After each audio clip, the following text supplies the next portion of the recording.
Hello guys, আসসালামু আলাইকুম। সবাই কেমন আছেন? এখন বাজে 11:30 আর আমি যাচ্ছি নানির বাসায়। আম্মু আমাকে ভালো রাস্তা দিয়ে যেতে বললেও আমি এই কাজের রাস্তা দিয়ে গিয়ে আমার অবস্থা খারাপ। তারপর নানির বাসায় এসে দেখলাম সবকিছু রেডি আছে। সো আমি শুরু করে দিলাম। আর এখানে নানি আমাকে মাছ মাখিয়ে দিচ্ছে। যদিও আমি পারি, আর আজকে আমাকে হেল্প করার মতো কেউ নেই। আজকে মুন্নিও ছিল না।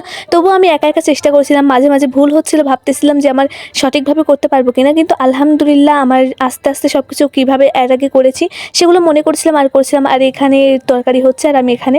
আর তারপরে এই যে আস্তে আস্তে হওয়ার পর এখানে পানি দিলাম, আর পানি দেওয়ার পর এর মধ্যে মাছ দিয়ে এই যে রেখেছি। আর এখন যাচ্ছি শাক ধুয়ে আনতে, কারণ আনতে পারবে না। আর এখানে মাছ দেওয়ার পরে তারপরে নামিয়ে নিলাম। আর এই যে তরকারি, আর এইখানে নানি বললো দুধ জাল দিয়ে দিই। তারপরে আমি আগে দুধ দিলাম। তারপরে এখানে যেহেতু শাকও ধোয়া হয়ে গেছে, তারপরে দুধের পর শাক এখানে করছিলাম। আর শাক আমি সত্যি 15 দিনও রান্না করি, আজকে ফার্স্ট টাইম। তো নানিকে ফার্স্ট টাইমে বলছিলাম যে কীভাবে রান্না করে, নানি শিখিয়ে দিল।